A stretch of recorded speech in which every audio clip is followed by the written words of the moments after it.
When Aegon and his dragons burned Harren the Black and all his sons at Harrenhal, the days when men feared the sight of our longships were over. Aegon would not permit marauders and raiders in his 7 kingdoms. With Harren died our empire and the old way that forged it. But what is dead may never die. 6 years after Robert Baratheon won his crown, my father, Theon Greyjoy, sought to restore our ancient rights. He declared the Iron Islands independent and himself its king, and sent the Iron Fleet in a daring raid on Lannisport where they burned the Lannister ships at anchor, making us unchallenged in the Sunset Sea. This was the seed of our undoing. My eldest brother Roderick led a frontal assault on Seaguard, a town built to protect the mainland from us. After ferocious fighting beneath the city walls, he was slain by Lord Jason Mallister and his men defeated. By this time, Stannis Baratheon had brought Robert's fleet around Westeros, and somehow managed to trap the Iron Fleet at Fair Isle, smashing it. Robert's victory was now all but assured, yet we made him bleed for each island. Stannis Baratheon captured Great Wick, the largest of the Iron Islands, and Ser Barristan Selmy himself subdued Old Wick. Robert and Lord Eddard Stark led the main assault against the island of Pike. They razed the town of Lordsport to the ground before Robert turned his full fury on our family's stronghold. When they breached the walls, the first through was Thoros of Myr with his ridiculous flaming sword, followed by every minor lord of Westeros hungry for glory. My other brother Maron was killed when the siege engines brought down a tower on his head. I was now my father's only living son, and heir to the Iron Islands. When my father saw his cause was lost, he wisely conceded defeat to Robert, who otherwise would have pulled down our castle stone by stone with us in it. As my father said to me then, no man has ever died from bending his knee. He who kneels may rise again, blade in hand.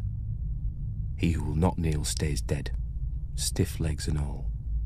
As it stands, Robert allowed my father to keep his lands and title as Lord of the Iron Islands, King of Salt and Rock, Son of the Sea Wind, Lord Reaper of Pike, for a price. His last son and heir shipped off to Winterfell as an honoured guest. I would eat at the Stark's table and play with the Stark children. And if my father rebelled again, Lord Eddard Stark would take his sword and cut off my head. It would be his duty.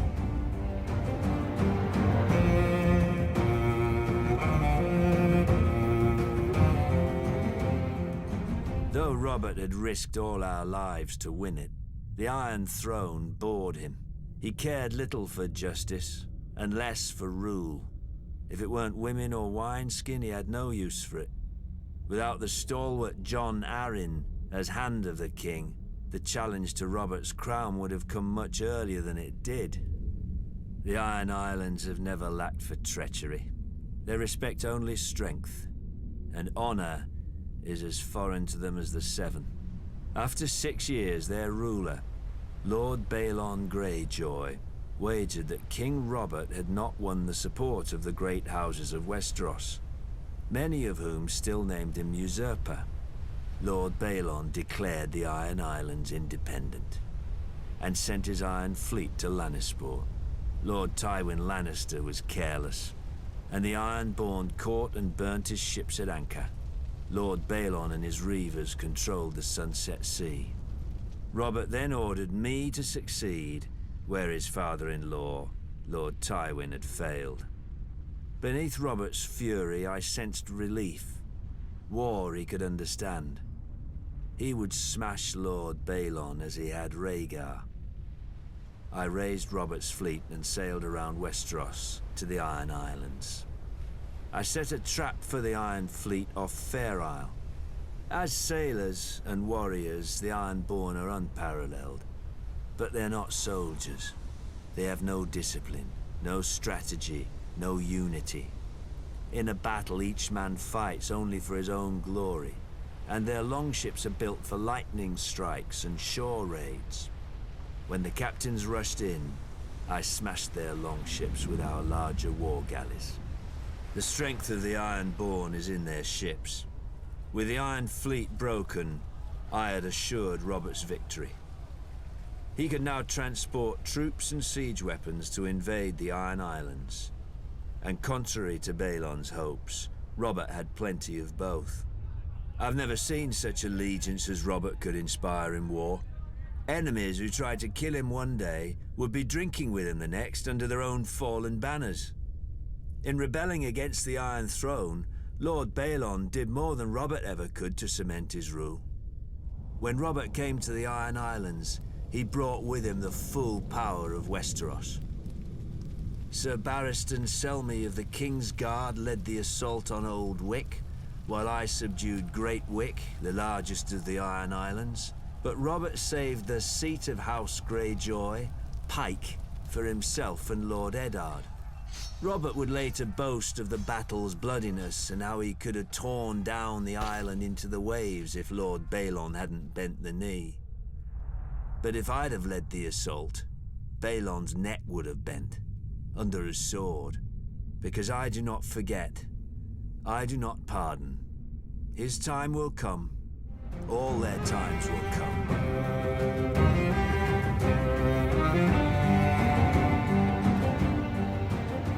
Dark wings, dark words. I was only a boy when the Raven came to call my father, Lord Eddard Stark, to another war. Balon Greyjoy had razed the Iron Islands in revolt and burned the Lannister fleet at anchor. King Robert Baratheon again needed his old friend. My mother Catelyn was not happy to lose her lord husband to Robert again. 6 years before, he had left her to avenge his father and brother against the Mad King. But now he had sons and daughters of his own, and, unspoken, another son who wasn't hers from the last time he went to war. My brother, Jon Snow. But she knew that in marrying my father, she had married the North. We hold our honor and duty as dear as our old gods. When the time came, my father marched south to restore peace and order to the realm. My father always told me the Iron Islands were a strange and dangerous place.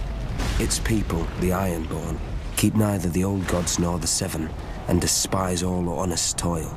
Their ancestors ravaged the western shores, raping and slaving and putting it to the torch, and their songs still ring through the halls of the Ironborn, while everywhere else they're whispered to wayward children at bedtime.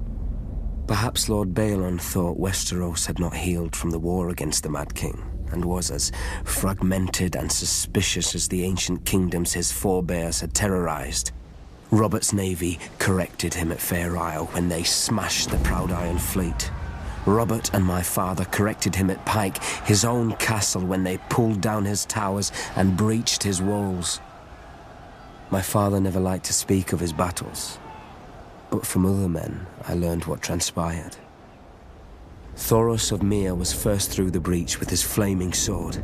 Not far behind him was Jorah Mormont of Bear Island, my father's bannerman who earned the knighthood he would later shame, and lords from every corner of the Seven Kingdoms. All day, through every passage in the castle, they fought side by side. My father with our ancestral sword Ice, and King Robert with his warhammer against a horde of axe-wielding Ironborn. In the end, Lord Balon bent the knee. King Robert generously allowed Lord Balon to retain his title and castle. The price of peace was custom.